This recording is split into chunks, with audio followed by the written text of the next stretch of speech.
আমার হাতের কাছে এটা ছিল বলে আমি সহজে কিন্তু এই যে ম্যাশ করে নিতে পারছি। ভাজার পরেও কি সুন্দর দেখতে লাগছে দেখুন। মানে এটা থাকলে কিন্তু আর মাছ মাংস এসবের কিছুই প্রয়োজন হবে না।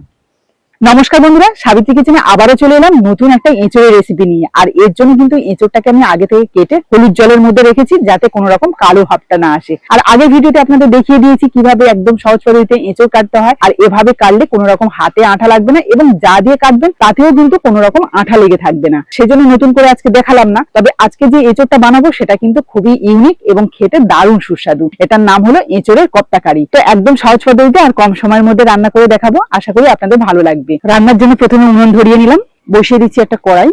এবার কড়াইয়ের মধ্যে দিয়ে দিচ্ছি কিছুটা জল। এবার যে এঁচড়গুলো আমি কেটে রেখেছিলাম সেই এঁচড়গুলোই দিয়ে দেবো।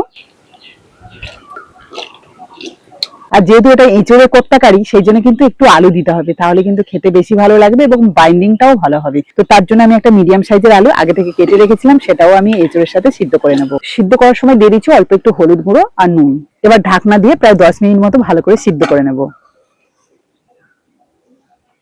আচ্ছা, এদিকে যতক্ষণে এঁচোড় আর আলুটা সিদ্ধ হচ্ছে ততক্ষণে আমি একটা মশলা রেডি করে নেবো এই রান্নার জন্য। মশলা হিসাবে এখানে নিয়ে নিয়েছি শুকনো লঙ্কা, কাঁচা লঙ্কা। আপনারা কিন্তু এমনি ঝাল যে লঙ্কাটা হয় সেটাও নিতে পারেন, তবে আমি সেটা ব্যবহার করব না। কয়েক টুকরো আদা, রসুন কোয়া, দুটো টমেটো আর দুটো ছোট সাইজের পেঁয়াজ কুচি, এগুলোকে একসাথে মিক্সিতে পেস্ট করে নেবো। আর মশলাটাকে যদি এইভাবে বানিয়ে নেওয়া হয় না, তাহলে কিন্তু এই এঁচোড়ের কপ্তার গ্রেভিটা কিন্তু দারুণ হবে। সাথে অল্প একটু জল দেবো। তো এদিকে মশলাটা পেস্ট করে নিয়েছি, আর এদিকে কিন্তু এঁচোড় আর আলুটা মনে হচ্ছে সিদ্ধ হয়ে গেছে। দেখি ঢাকনাটা খুলে, 10 মিনিটের বেশি কিন্তু হয়ে গেছে। এই দেখুন, আলু কিন্তু একদম ভালোভাবে সিদ্ধ হয়ে গেছে। এবার এঁচোড়টা দেখি, এই দেখুন এঁচোড়ও ভালোভাবে সিদ্ধ হয়ে গেছে। এবার আমি কিন্তু এঁচোড় আর আলুটাকে জল ঝারিয়ে নেব। তো চামচের সাহায্যে জলটা ঝারিয়ে আমি একটা থালায় নিয়ে নিচ্ছি। কিছুক্ষণ রেখে দিয়েছিলাম, এতে করে কিন্তু আলু আর এঁচোড়টা ভালোভাবে ঠান্ডা হয়ে গেছে। এবার আমি ম্যাশ করে নেবো এগুলোকে। তো এইভাবেই ম্যাশ করে নিচ্ছি। আপনারা চাইলে কিন্তু এটা হাত দিয়ে ম্যাশ করতে পারেন, অথবা গ্লাসের পেছন দিয়েও ম্যাশ করে নিতে পারেন।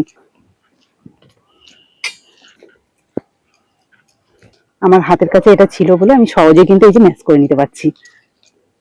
এই দেখুন, অল্প সময়ের মধ্যে আলু আর এঁচোড়টাকে মিক্স করে নিলাম। চলুন এবার এর মধ্যে কিছু উপকরণ মিশিয়ে নিই। প্রথমে দিয়ে দিচ্ছি পেঁয়াজ কুচি, আর পেঁয়াজটাকে একদম সরু সরু করে কেটেছি। দিয়ে দিচ্ছি কাঁচা লঙ্কা কুচি, অল্প একটু আদা রসুন বাটা, হলুদ গুঁড়ো, আন্দাজ মতো নুন। তবে কিন্তু এঁচোড় আর আলুটা সিদ্ধর সময় নুন দিয়েছিলাম, সেই পরিমাণ বুঝেই কিন্তু নুনটা দিতে হচ্ছে। দিয়ে দেবো অল্প একটু জিরে গুঁড়ো, দিচ্ছি গরম মশলার গুঁড়ো। আর সবশেষে বাইন্ডিংটা যাতে খুব ভালো হয় তার জন্য দিয়ে দিচ্ছি 1 চামচ বেসন। আপনারা চাইলে কিন্তু চালের গুঁড়োও নিতে পারেন। এবার সবকিছু ভালো করে মিশিয়ে নেবো।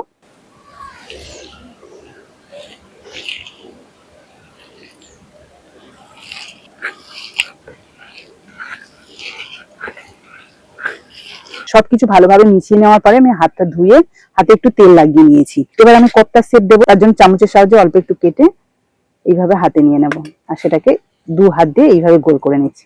এই দেখুন, হাতেও জড়াচ্ছে না, আর সুন্দরভাবেই কিন্তু শেপটা দেওয়া যাচ্ছে। এইভাবেই কিন্তু সবগুলো গোল গোল করে নেব। আপনারা চাইলে আপনাদের পছন্দ মতো শেপ দিয়ে নিতে পারেন।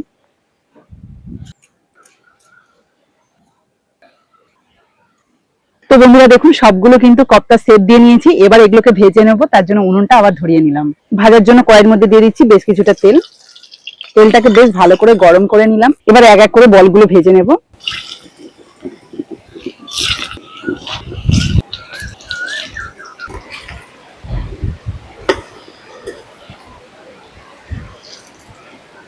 এঁচড়ের বলগুলোকে বেশ সুন্দর করে লাল লাল করে ভেজে নিয়েছি। এবার এগুলোকে তুলে রাখবো একটা পাত্রে। চলুন বাকিগুলো আমি একইভাবে ভেজে নিই। পরের গুলো বেশ সুন্দর করে ভেজে নিয়েছি, এগুলোকেও তুলে নিচ্ছি।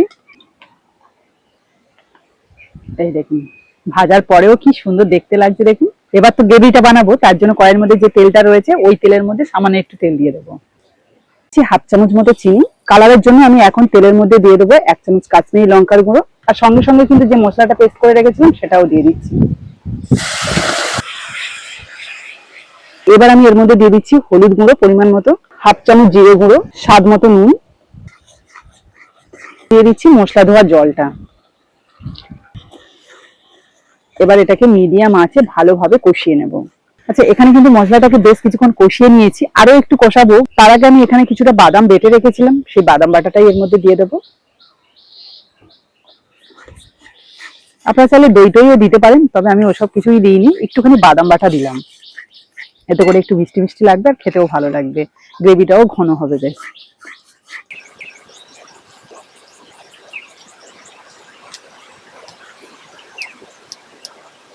ভালো করে কষিয়ে নিয়েছি, যেমন কালার এসছে তেমনই কিন্তু চারিদিক থেকে অল্প অল্প তেল ছাড়তেও শুরু করে দিয়েছে, মানে মশলাটা পারফেক্ট ভাবে রেডি।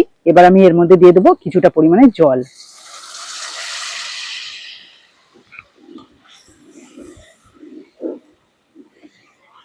গ্রেভিটাকে 1 মিনিট মতো ফুটিয়ে নিয়েছি, খুব ভালোভাবে কিন্তু ফুট চলে এসছে। এবার এর মধ্যে দিয়ে দেবো ভেজে রাখা এঁচোড়ের কোফতা, আর তার সাথে দিয়ে দিচ্ছি অল্প একটু ধনেপাতা কুচি। এবার এই গ্রেভির মধ্যে বলগুলোকে 2 থেকে 3 মিনিট মতো রাখবো, তবে একদম লো টু মিডিয়াম আছে, মানে লোর দিকেই থাকবে আঁচটা। উপর থেকে দিয়ে দিচ্ছি ঢাকনা। প্রায় 2 মিনিট পরে আমি ঢাকনাটা খুলে নিলাম। এবার আমি এর মধ্যে দিয়ে দিচ্ছি বেটে রাখা গোটা গরম মশলা, ভালো করে মিশিয়ে নেব। আর আঁচটা একদম কমানো আছে। এই দেখুন, বেশি ঘাঁটাঘাঁটি করা যাবে না, কারণ এই কোফতাগুলো কিন্তু ভেঙে যেতে পারে, এগুলো তো একদম নরম হয়। তো আমি জাস্ট একটুখানি হালকা করে গরম মশলাটাকে মিশিয়ে নিলাম। এবার নামিয়ে নিচ্ছি। কতটা লোভনীয়, এটা কিন্তু ভাত, রুটি, পরোটা সবার সাথে দারুণ জমে যাবে। মানে এটা থাকলে কিন্তু আর মাছ, মাংস এসবের কিছুই প্রয়োজন হবে না। এখানে তো দারুণ দেখতে লাগছে, তবে আরেকটু দেখতে বেশি ভালো লাগার জন্য উপর থেকে দিয়ে দিচ্ছি অল্প একটু ধনেপাতা কুচি। মানে রেস্টুরেন্টে খাবার দাবার যেমন হয় না, ঠিক তেমনই যেন লোভনীয় লাগছে ব্যাপারটা। তো বন্ধুরা, একদম সহজ পদ্ধতিতে আর কম সময়ের মধ্যে কিন্তু এই এঁচোড়ের কোফতাটা বানালাম, কিন্তু এটা অপূর্ব যেমন দেখতে হয়েছে, খেতেও কিন্তু দারুণ সুস্বাদু। আর প্রত্যেকটাই কোফতাই কিন্তু একদম নরম তুলতুলে। আসুন আপনাদের একটুখানি কেটে দেখাই কতটা নরম হয়েছে এগুলো।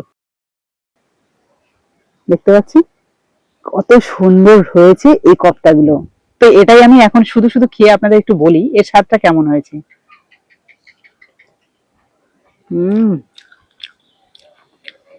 যেমন নরম তেমনই কিন্তু টেস্টি। শুধু শুধু তো দারুণ লাগছে। তো আপনাদের কেমন লাগলো অবশ্যই কিন্তু কমেন্টে জানাবেন। আর ভালো লাগলে প্লিজ একটা লাইক করে বন্ধুদের সাথে প্রচুর প্রচুর শেয়ার করবেন ভিডিওটা, যাতে সবাই দেখতে পায়। তো আজকের মতো বিদায় নিচ্ছি, পরের দিন আসবো আবার একটা নতুন ভিডিও নিয়ে। ততক্ষণে ভালো থাকবেন, সুস্থ থাকবেন।